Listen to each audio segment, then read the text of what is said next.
going to detain a blighter for enjoying his whiskey. How to get burned? How to get burned? How to get burned? How to get burned? You bitches! Take it easy with my cat! You bitches! Whiskey. We watched Nicolas Cage movies, both slightly inebriated, and then discussed them afterwards. Unique New York.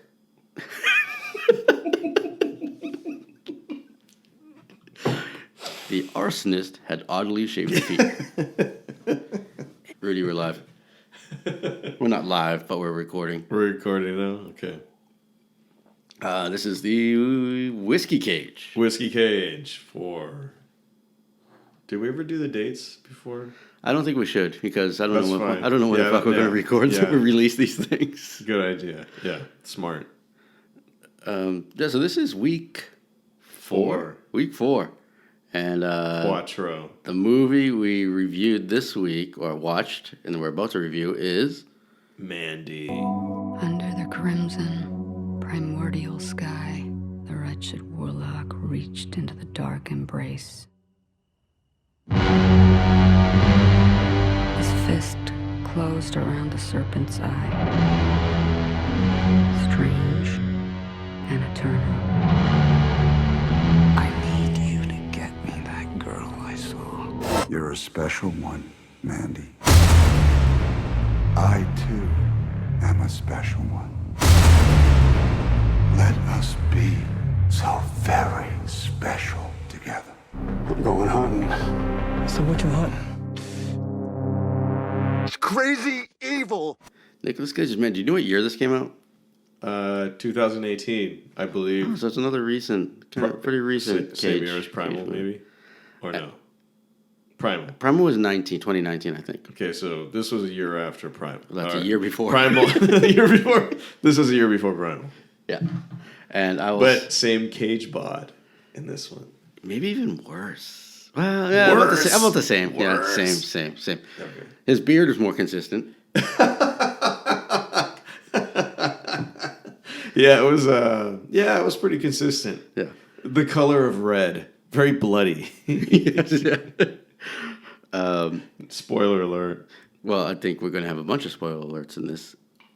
And I'm just going to jump right off and say that of the 4 movies that we've watched, this is by far the best. And I mean, it's not even close compared to, because we've watched some shit. I think so. I was really interested to see what you thought about this movie, because I don't remember this movie the same way. I've watched this movie before. This is the second time I watched this movie. And this is my first time. Yeah, and I remember really enjoying it the first time, but for when on the subsequent rewatching, Yeah. I didn't remember why I liked it so much, because I forgot a lot about the plot and a lot of things that happened. So I'm interested to see what you had to say about this movie. Well, yeah, because I remember you told me you saw this movie, and this is, I mean, long before the idea of the Whiskey Cage came into fruition. Like you had seen this movie. And I told you, I was like, dude, you need to watch this movie. Yeah, because you were we're like, both horror, kind of horror movie dorks. And I'm getting ahead of myself, but yeah. So, would you consider this a horror movie? I would put it in the yeah. I would too. I would consider it a horror movie. But it's several genres like going in there. But yeah, horror, there's definitely several. But getting back to your original question, you want to know what I felt about it. I have to admit, I had probably a little bit higher hopes for it, just because, for the most part, I trust your judgment in movies. And I remember you telling me, "Oh, dude, you should check this movie out," and I never did, just because I don't know. Sometimes you just don't get around to watching certain movies. Right. And then this week was your selection. And when you told me you were going to choose this movie, I was kind of happy, because I was like, okay, this is a movie I've been putting off, but I did want to see. And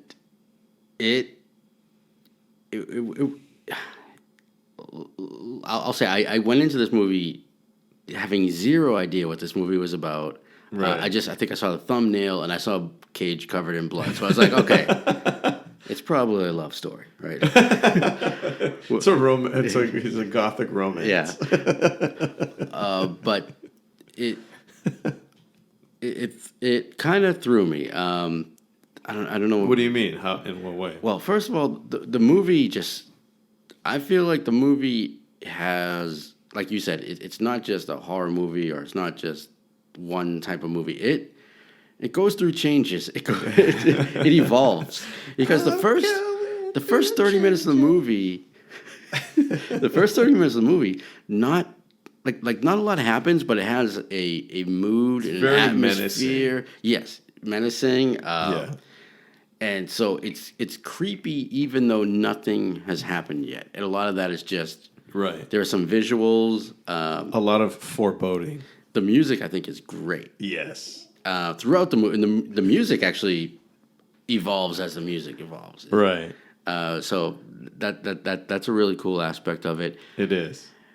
And I don't know, I know this word is used a lot, but it was kind of trippy the first 30 minutes. Oh of yeah, it, dude! so. It's like an LSD fever dream. Yeah, and you're kind of wondering, okay, so is this just going to be some weirdo hippie drug movie or something? And that's kind of the whole thing about the movie. It's what you make out of those scenes. Mm-hmm. It's an artsy art house type of horror revenge. Well, then it turns into a basically the second half of the movie is essentially a revenge movie. Right. Right. An otherworldly horror revenge movie. Yeah. And it's basically like Kill Bill from hell, right? Kind of. Yeah. No. I see what you're saying. There is that other aspect, and I'm curious what your thoughts are. Are they demons that they're dealing with? Yeah, it's like a demon biker gang. Okay, they're demons. That's yeah. When I first saw them, I thought of they were like a more metal version of Pinhead's crew, kind of. Yeah. Well, they're basically that's one of the cool things about this movie. Because at the very end of the movie, that they pull out and the shot, which you said that we were going to talk about at the very end of the movie, the camera pulls out, and as you know, we see Cage driving. Cage driving away, and spoiler alert. And it shows a really alien-looking landscape with multiple planets in the background. Yeah. So it's like a 80s otherworldly type of thing going on. So, and I'm wondering if there's some connection because throughout the movie, well, not throughout the movie because she's dead and halfway through, but his girlfriend is reading a fantasy novel or something. Right. Yeah. And I don't know if there's some tie-in with that. That's a good question. Good question. Not sure. But yeah, there is definitely a kind of a sci-fi aspect of the movie. Yeah, for sure. Yeah, and I don't. Yeah, I think we've discovered in prior episodes that we don't do a good job of describing the plot of the movie. If you want to know the plot of the movie, I was going to say IMDb or what? I can give a basic summary of the plot. Please do. Okay, Nicolas Cage is a broken man who's found an honest living in northwestern United States, Washington, as a lumber. Hold on.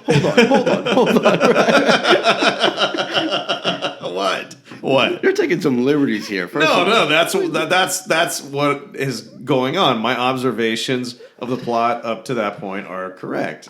Do you want me to describe these? I think he's a hardworking man who's in a great relationship. I don't see he's a but he is a very broken man. Well, we discover that later, but at the beginning, yeah, but you can tell that up front if you were an observant movie watcher, Mr. John, a movie man.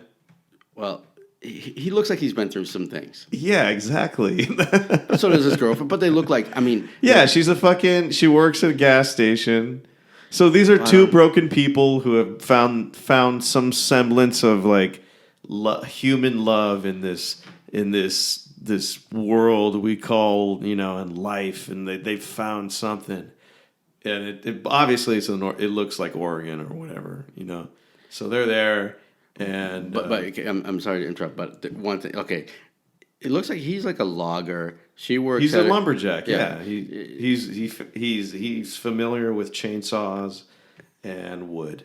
and she works like in a convenience store. And I thought it was a gas station. Oh, convenience it could be store, a gas station convenience store. But my point was, they live in this super modern, beautiful cabin. And like, it doesn't look like something you could. Hey man, could afford. housing prices are great over there. So maybe loggers make more money than I thought. Well, it's dangerous. It's dangerous to be a logger. That's the beavers. But okay, so I feel like you're editorializing a little bit when you say he's a broken man. No, this is like what if you watch the movie, it's just plain. You find this out like these two people have found like solace together with each other. It's very idyllic. You're digging into their backstories before we know their backstories a little bit. I feel like. Well, it's the exposition of their backstories where they show these people where they're at, and then you get to. I'm sorry to interrupt you. I'm going to let you continue with your summary. Okay, so these people have their idyllic like relationship going on in the northwest of the United States, and then their lives are really rudely interrupted by a sort of Jesus hippie drug cult, and their paths cross. Bad things happen. And Nicolas Cage goes on a bloody revenge spree, which at sometimes is like LSD otherworldly, and at other times like very like visceral and bloody. Yeah. But it's all an art house fever trip dream. Okay. Yeah. Does that make sense? Kind of. Yeah. It's. I think that. In a very speaking in generalities, yes, that describes what happens. I'm sorry, I got a little bit distracted. I was dealing with some technical difficulties here. how to drink your whiskey? Was that the difficulties you were having over there? Not only am I co-hosting this podcast, I am also engineering this podcast, which means I'm looking at lights on a screen.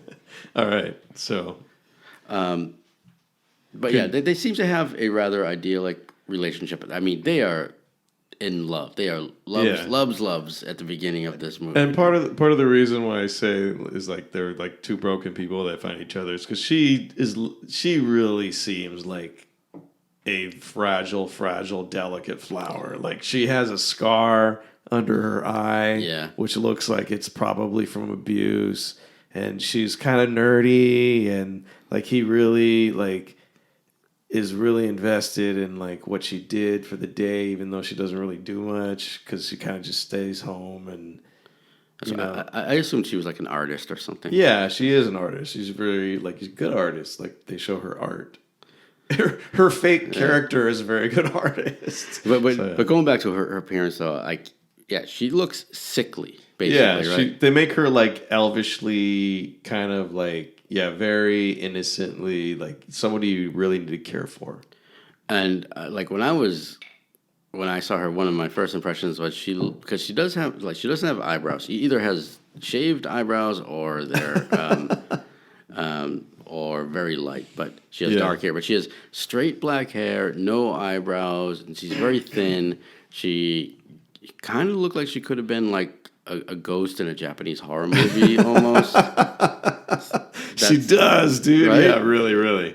Yeah, she looks like she was on drugs at some point. So that going back to your point. She looks like a drug addict. Yeah. And I think we came to the conclusion there's a scene later in the movie where Nic Cage pulls out a bottle of probably vodka from like underneath the cabinet in the bathroom.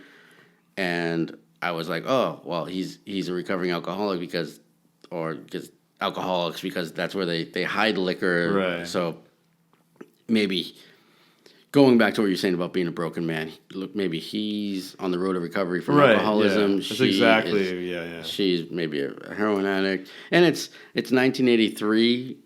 They show us at the beginning of the movie. She's always wearing like these metal shirts. She's wearing Motley Crue. They Black artistically Sabbath. show us that stuff through the filmography and actual what they show you on the screen and in the story, like how they weave that stuff in there.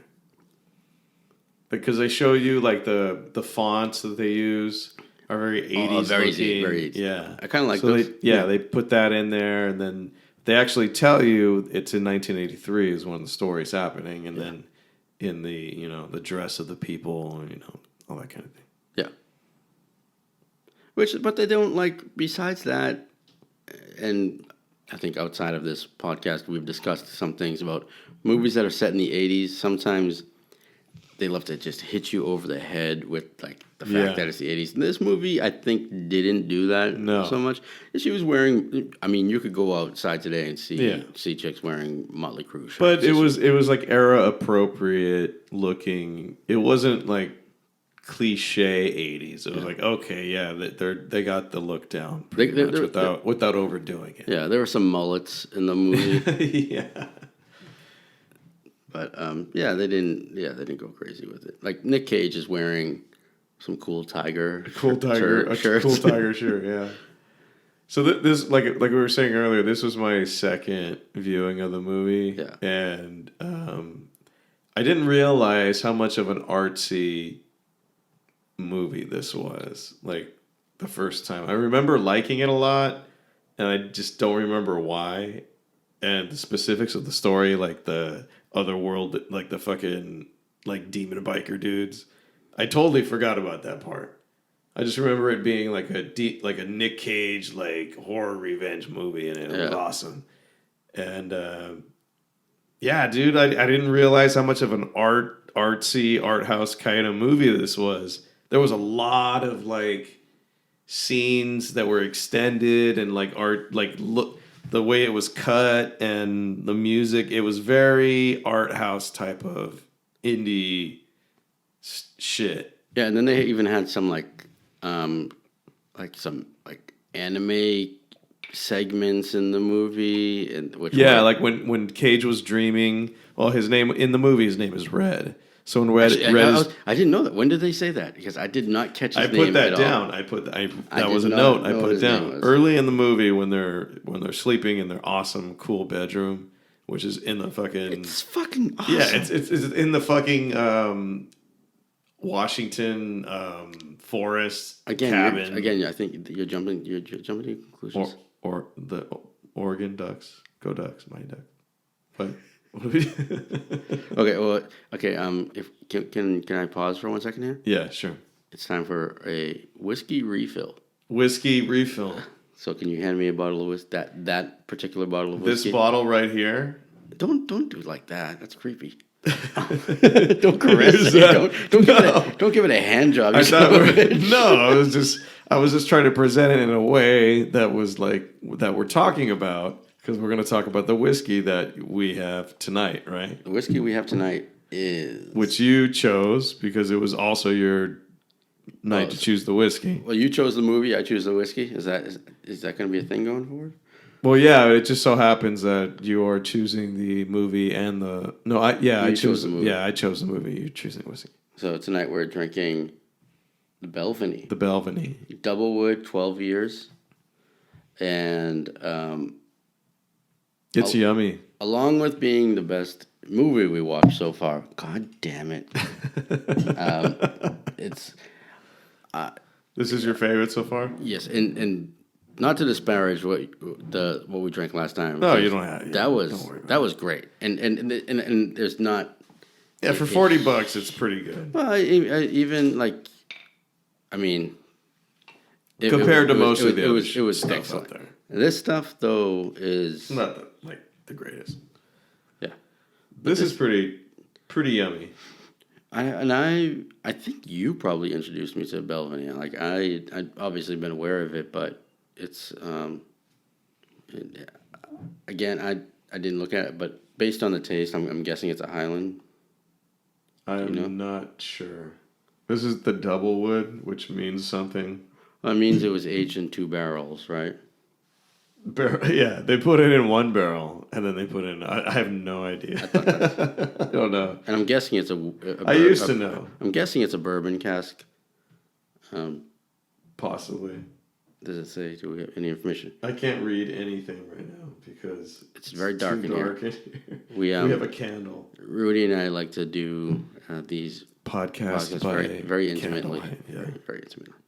Well, because we're talking about Nic Cage. It really brings the emotion out. Yeah, when we're here, we have a really nice backdrop of cool lights and shit. It really lets us express our feelings. Yeah, I don't think that's the point. No. Anyway, that's the whiskey we're drinking tonight. That is not Rudy chugging whiskey. That would be a waste of really, really good whiskey to drink like that. Was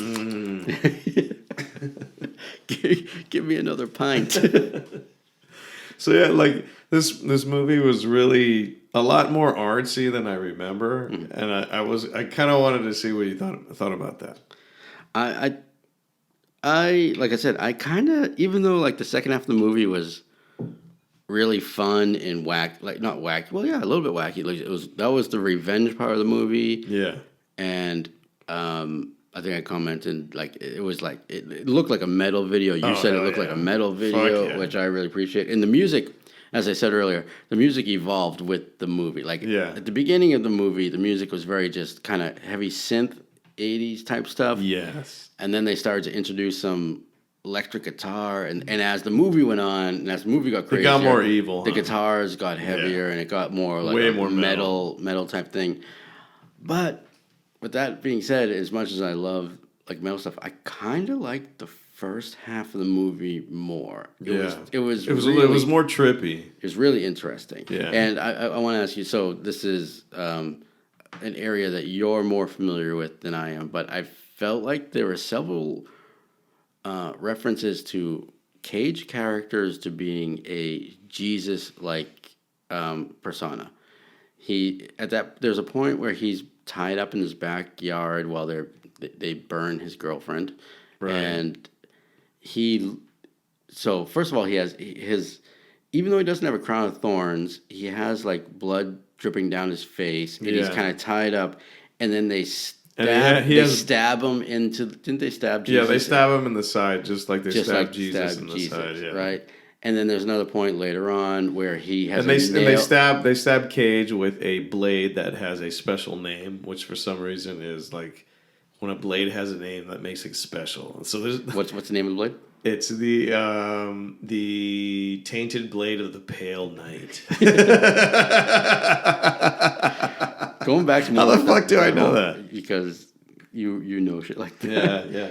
But then and later on, Cage is captured and he has a nail through his hand like Jesus. So I was like, oh, is this like another Jesus reference? Jesus illusion. Yeah. So I don't know, how did you pick up on those? Did you feel the same? Yeah, I thought they did a lot of that kind of meta shit, and not just meta shit, just like visual allegory stuff. Mm-hmm. Like, yeah, I thought there were several different levels of storytelling going on there, and I didn't pick up on that the first time I watched this movie, and I think we talked about that as I was watching. I told you that I was like, hey, I didn't realize that Cage was a raging alcoholic. Yeah.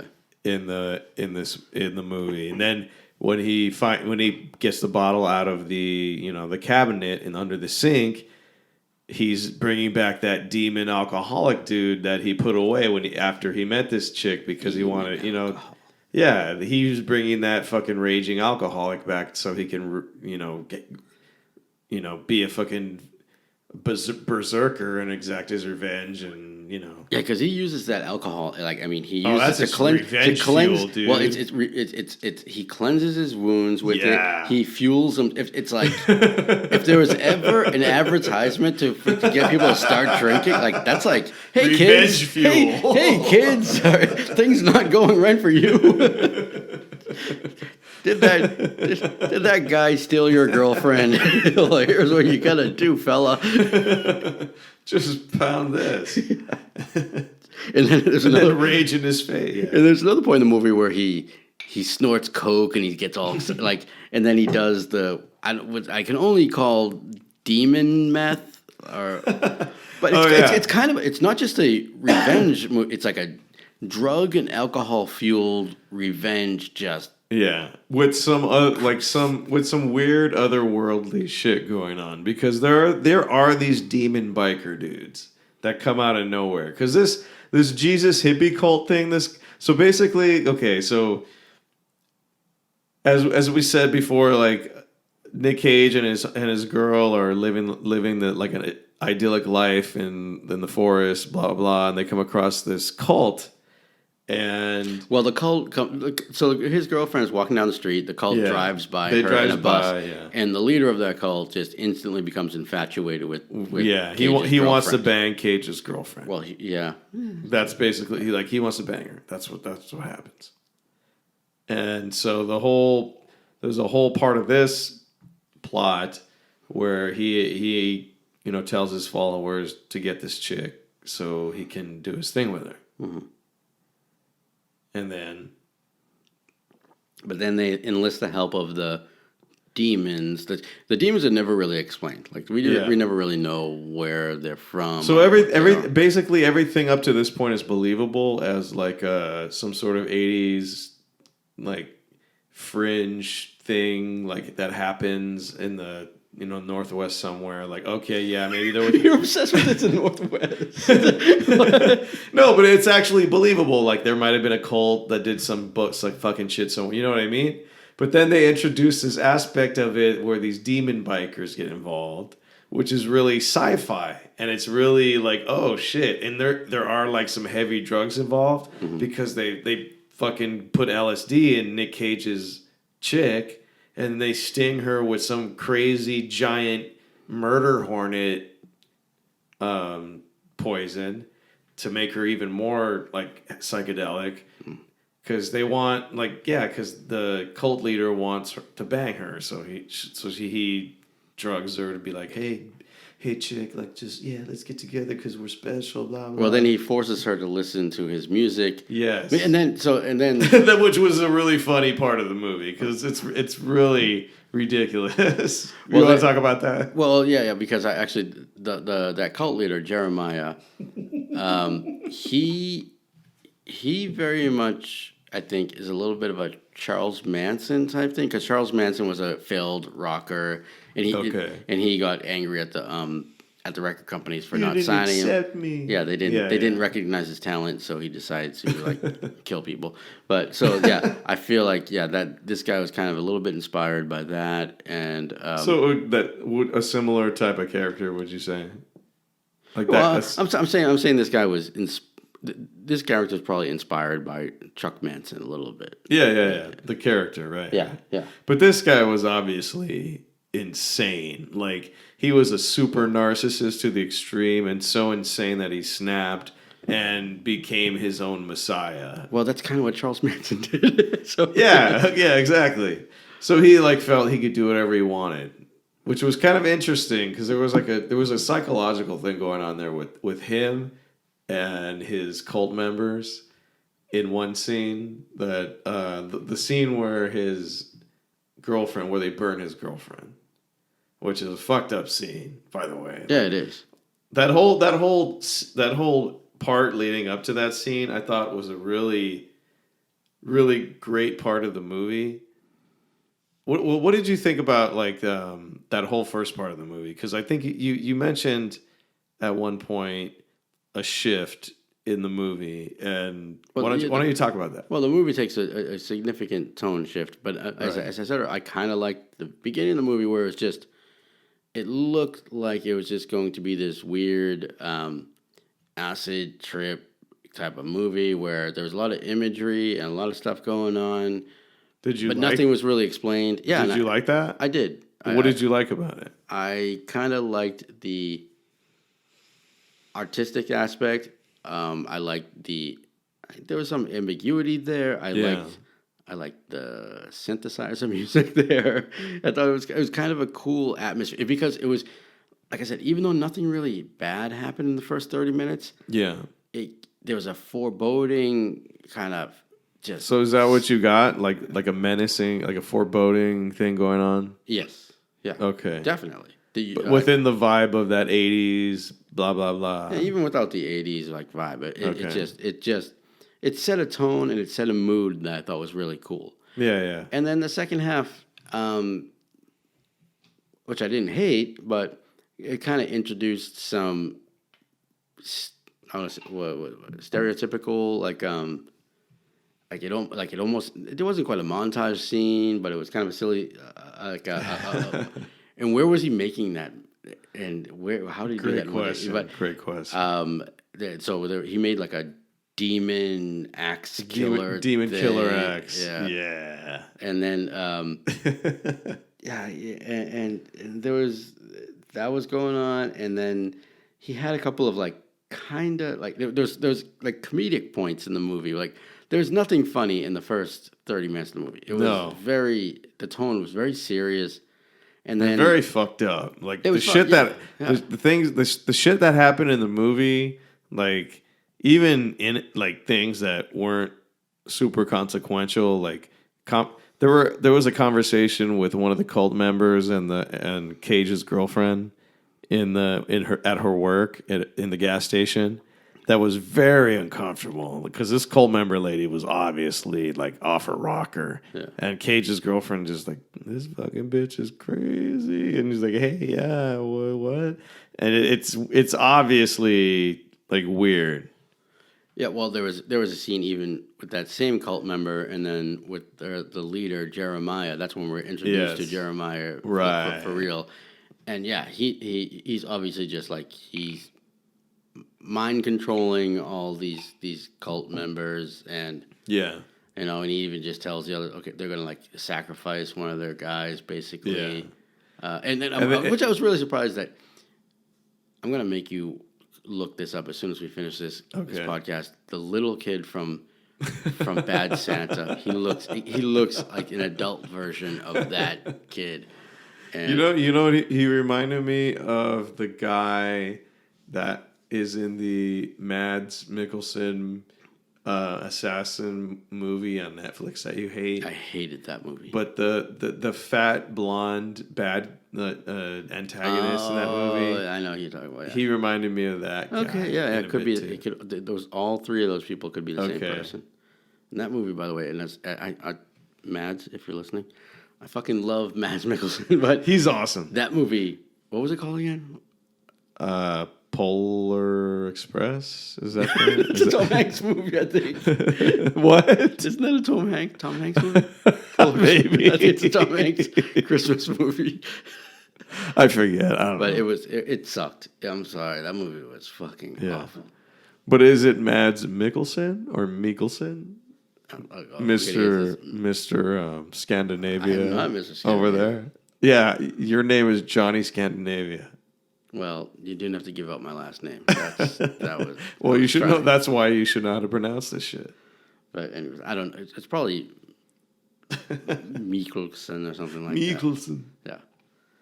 Yeah. Okay. And then there was another thing I wanted to talk about. You kind of mentioned, with the exception of Nic Cage, and then the guy that he goes to visit in the trailer.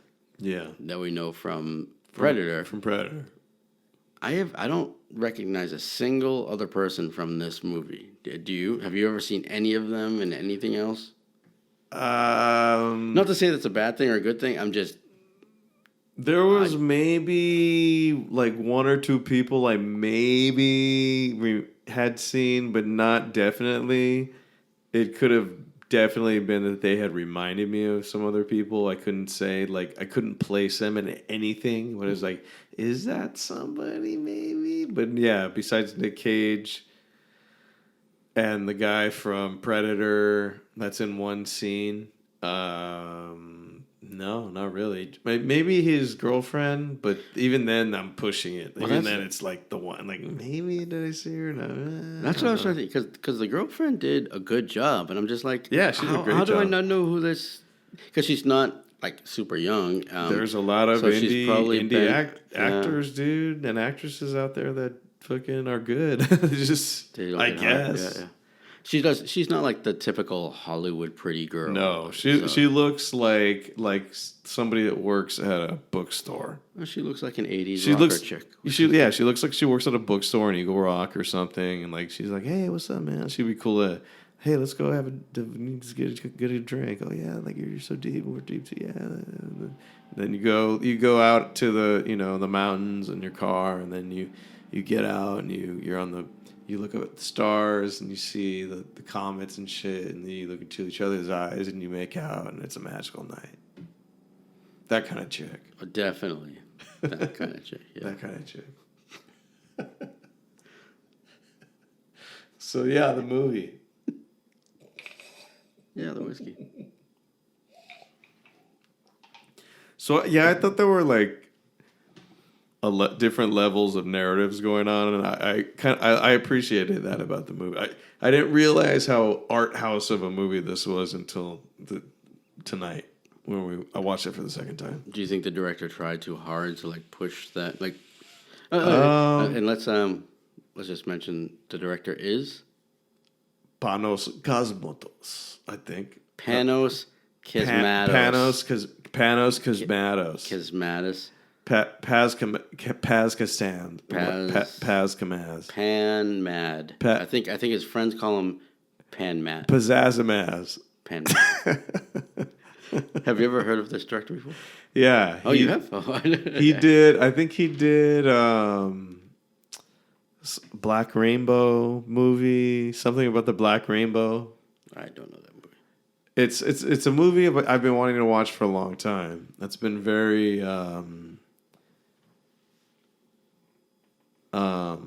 Heralded?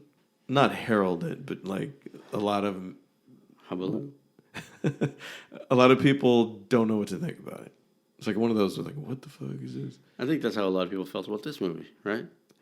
I think so. Because I heard about this movie from some How did you hear about this movie? Well, from you originally, but then I did hear about it from like some horror movie websites or podcasts that I was listening to. Yeah. And people were somewhat divided on like what is this movie? Is it a horror movie? Because some people just like to categorize movies. And hey, you know what category I put this in? What category? The Nic Cage category. That's what category this goes in.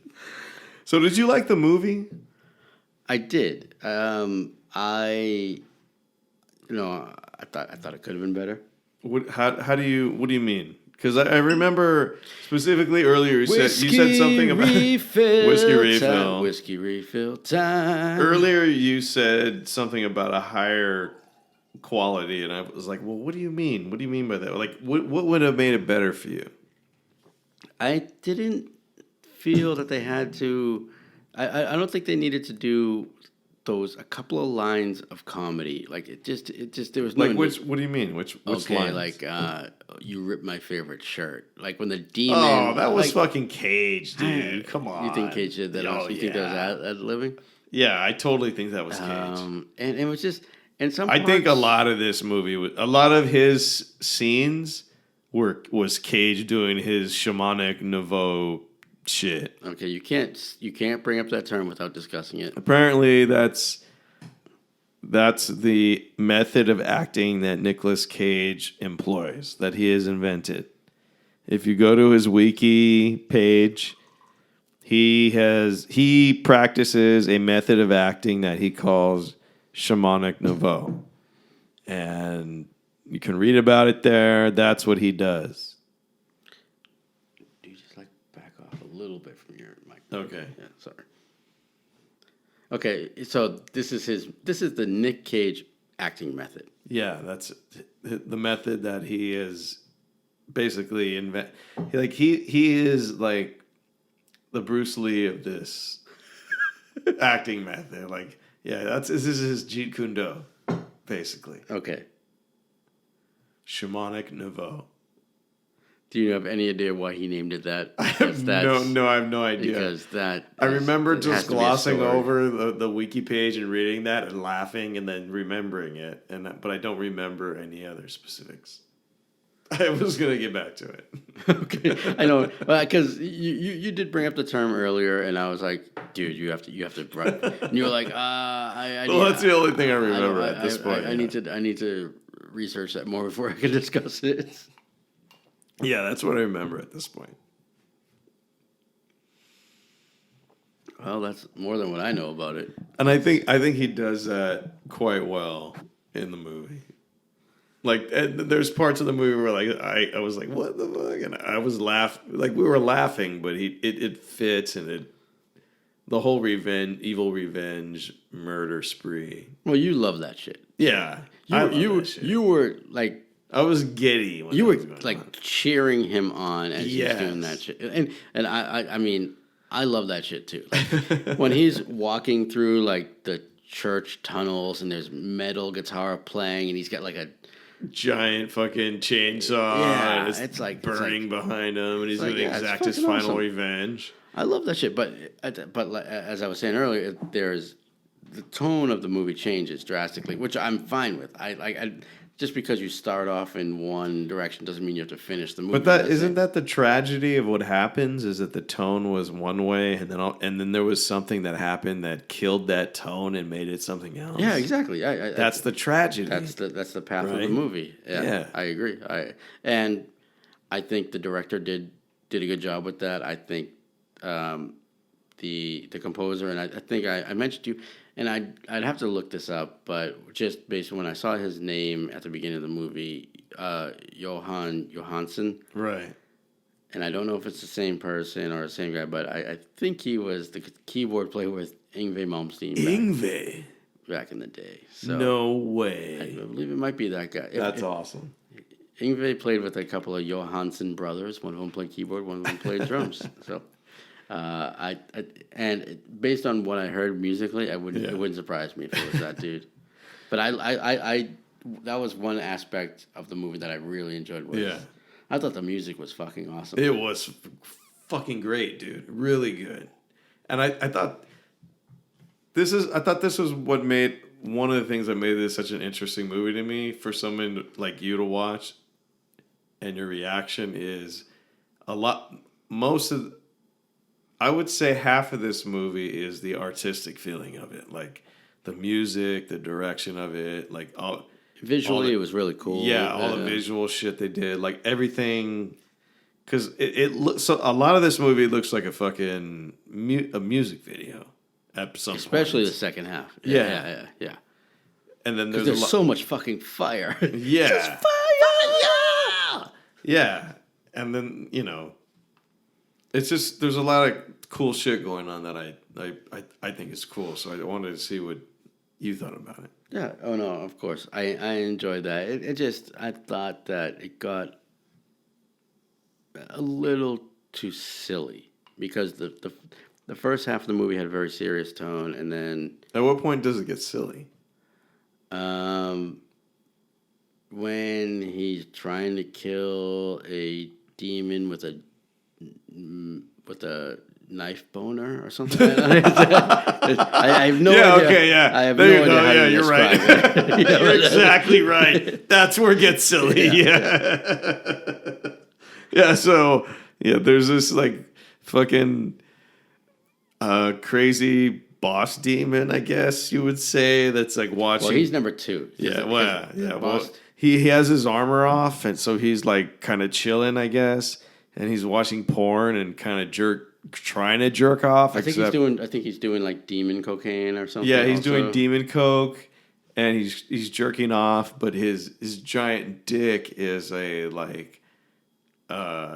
sharp blade type thing. Yeah, like almost like a spider fucking thing, like yeah. And Nic Cage has to dodge it when he fights this guy, and he successfully dodges it because he has moves, and then he kills the guy, and causes him great pain and destruction, and he needs it. He should have it. Yeah, that was another thing. So we're never told specifically about Nic Cage's past, but it's kind of inferred that he's an alcoholic. But then, well, that's what I was saying in the beginning. Like, he's a broken man, and you were making fun of me for it. Like, I think you were reading into a lot. No, but I wasn't, because you're saying this, because you're saying right now, yeah, it's inferred that he's an alcoholic, and that's what I was talking about. Well, first of all, being an alcoholic doesn't necessarily mean being a broken man. You can be. Who among us has been an alcoholic and not been a broken man? None. Not even you, saith the Lord. Me. No, none. Not even you. Okay, maybe you. You're the only one. But then, okay, so what my point was going to be is that we got very righteous there. He displays like some martial art technique that was he like I don't know where that came like. You mean when he was forging the weapon? What, no. Like he breaks the guy's neck and he like does that thing where he breaks his neck and he looks into the camera and he's like, yeah, like Bruce Lee. Like, yeah. He totally does that type of thing. That was hilarious. That was Nic Cage's shamanic acting method, dude. I'm telling you, that's what that was. Okay, I'm not because that was. Because I don't. I'm telling you. Okay. What else could it be? It was that was that magic. Okay. It was. Was it not magical? It was magic-esque. But it was. That was. But again, that to me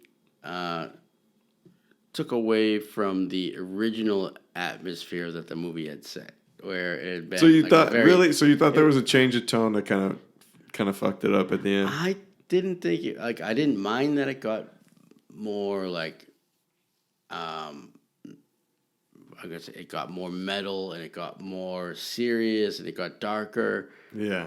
I didn't like the slight forays into silliness. I thought that took away a little bit from the movie.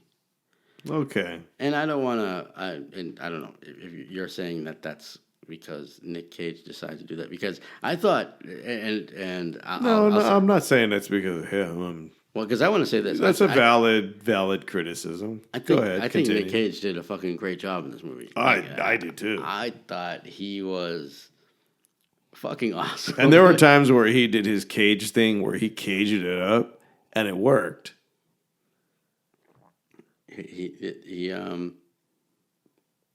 He was definitely caging it up, and that was, like at that end scene with the actual, I guess when he goes up against Jeremiah. It's not really going up against, because he just destroys Jeremiah, but yeah, he crushes that dude's face.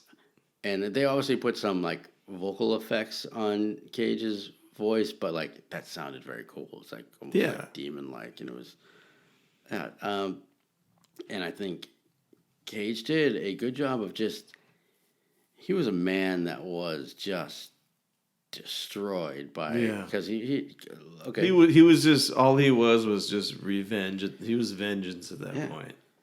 Because, and he did a great job at doing that, I thought. Yeah.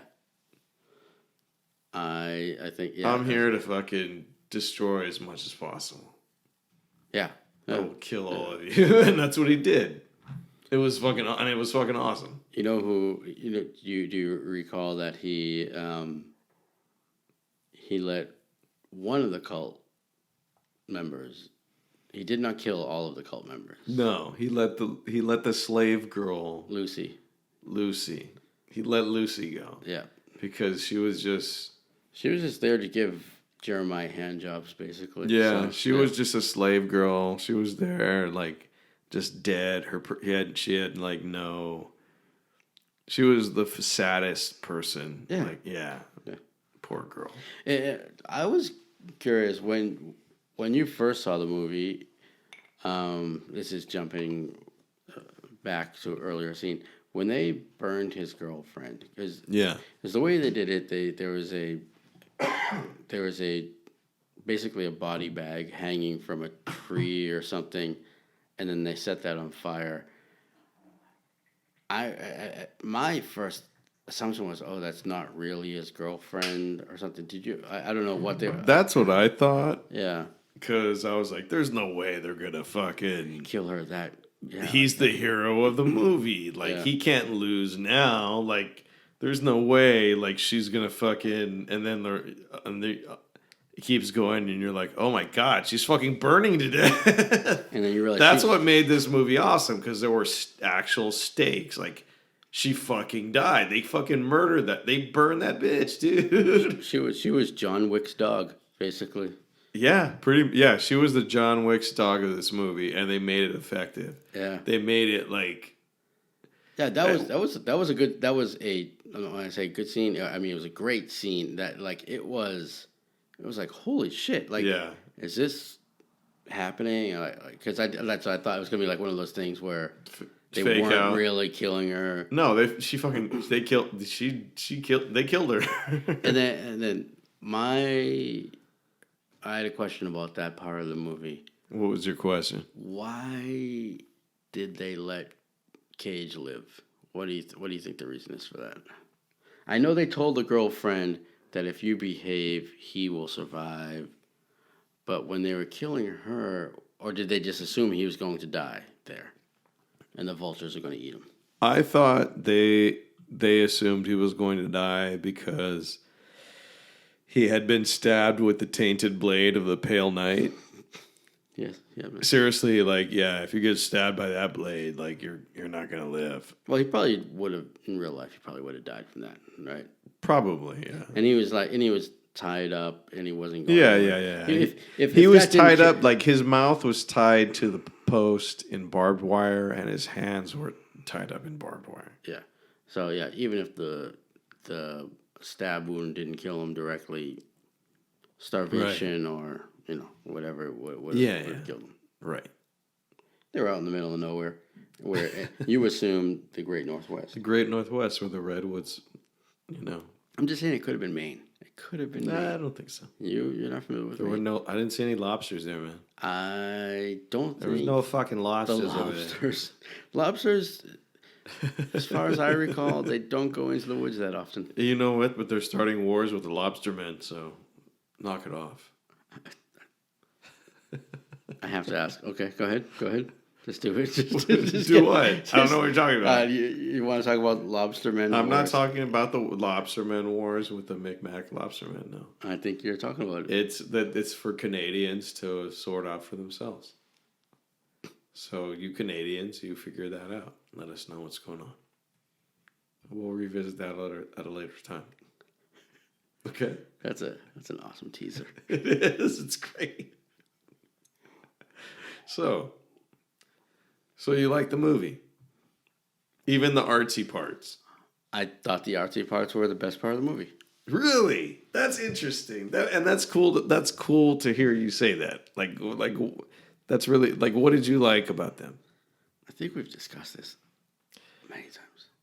No, we discussed how the movie there were parts that were like trippy. Well, like I said, I liked the mood that it set. I liked the music. Yeah. I like the visuals and all that stuff. And I appreciate like movies that are just. It doesn't have to tell like a direct story. It doesn't have to have like a linear story. Just right. I don't know. I can watch a film that is just kind of some cool imagery. And that's kind of what it was. And it went into a more like linear type story direction, and I thought that it did that quite well. It didn't like break the mood of the movie. Yeah. But then after she was killed, it definitely took a mood change, which is fine. It's fine. You would have preferred something a little different, though. Sounds like. No, the only thing I said, as I said earlier, maybe a little less of the comedy. Okay. That's understandable. Yeah, that's my only It's not even a complaint, but it's a complaint.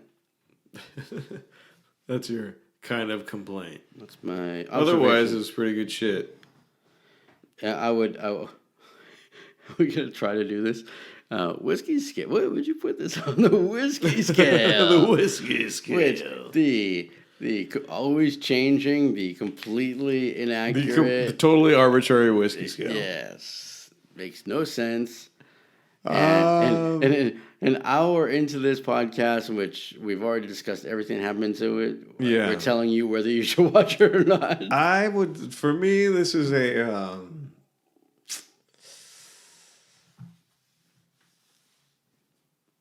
I'd say 3 or 4 whiskeys. Like three whiskeys to enjoy, like, because you could, like, a normal people can enjoy this movie, and like people that don't really watch movies that are of this type, I think could get in their groove, like, you know, have some whiskey, have some drinks, specifically whiskeys, and then watch this movie and be like, oh, hey, and think about it. I think that's how good this movie is. And so I would say like 3 to really enjoy it. 4 if you're really like on one and want to talk about it after, basically. And I'm gonna go with 4 only because we haven't talked about this earlier. The movie was 2 hours long. That's true. Which is that's kind of pushing my limits for kind of a long movie. Unless it's the fucking Godfather. And this movie probably could have been 140 minutes long. Yeah. Or an hour 40 minutes. I mean, but yeah, 4 whiskeys only because I would say like 1 whiskey every half hour, and you'll be as you're drinking your 4th whiskey in the last half hour, you'll be like, fuck yeah. Yeah. This movie does not disappoint, in my opinion. Like this is some good. You're not disappointed at the end of this movie. Yeah. Despite what I just said, I did not stick to my own rules. I did not have 4 whiskeys during the movie. Yeah. I had several other drinks that were lower alcohol content. And however, if I had 4 whiskeys by the time, I probably would have been like... If I had. That's proper English. It's proper. That sounds weird, but it's proper. And if I had if I had it 4 whiskeys, if I had 4 whiskeys by the time like the last 30 minutes started, I probably would have like been like even more into it, but it didn't take away from my more intuitiveness. I still really enjoyed the heavy metal aspect of the last like 30, and it was just it's that's the thing about a revenge movie is just you just there's some what's the word, like not vitriolic, but there's some, God damn it, Rudy, what's the word I'm looking for, when you're kind of somebody else is doing something that you wish you could do. Vicarious, like there's some vicarious mayhem going on that you're just like want to participate in. You're like, you're like that motherfucker should. That's what every metal video is basically. Well, it's like when you're watching Game of Thrones and Joffrey, Joffrey's gonna die, but you want him to have the most horrible death ever. You want to be the one to fucking like, I'm gonna poison you, you little motherfucker. Well, then it's kind of disappointing that it's poison. It's like, oh, that guy should have like got unless you're the one that puts it in the fucking cup, and you're like. but like this movie was pretty satisfying when it came to that shit. Like the deaths, that the kills were great, pretty good. The chainsaw fight scene is pretty awesome. That's right. I enjoyed it. I agree. That was great. I thought it was pretty fucking awesome. Nic Cage chainsaw fighting is pretty awesome. right? And there's one guy who just kind of from a distance he throws an axe at him, but from a distance. I don't know what you're saying. We all are children. Nothing.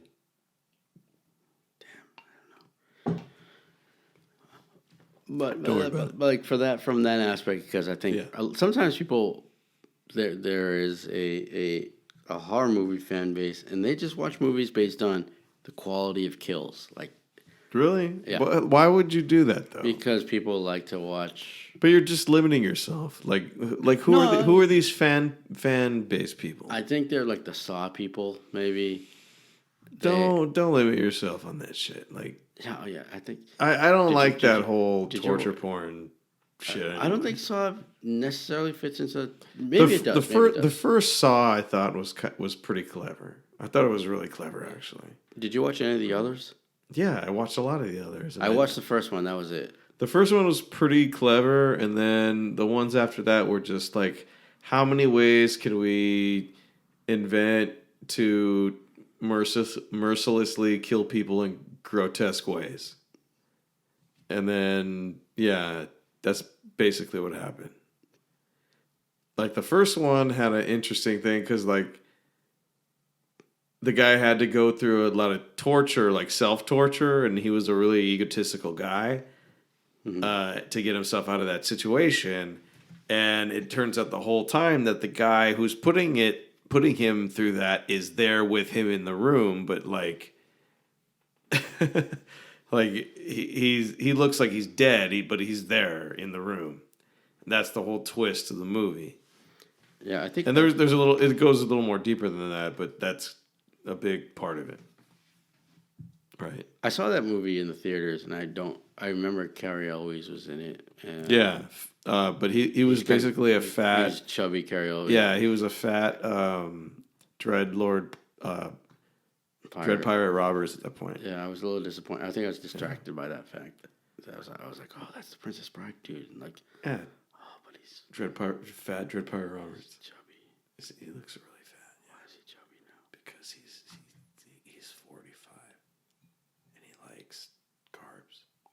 He likes to drink. He likes alcohol. And he has money. And, he has a lot of it. Yeah. Well, when you have money, you can also hire trainers. You can do that. You can do that. Carrie Elwes did not. No, he did not. So.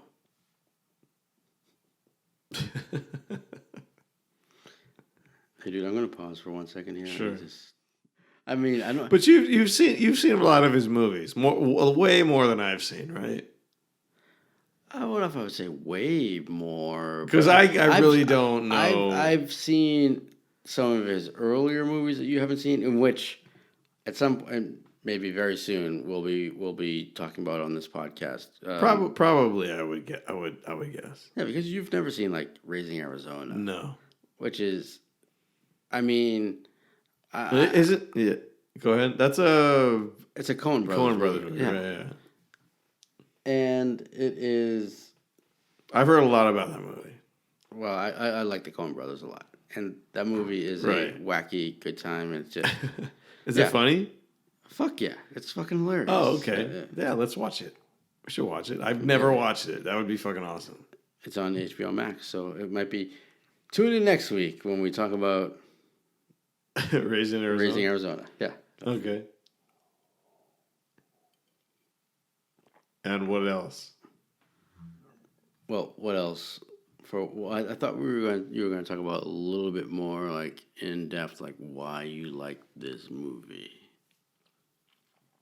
Well, yeah, I was going to do that, and then you started talking.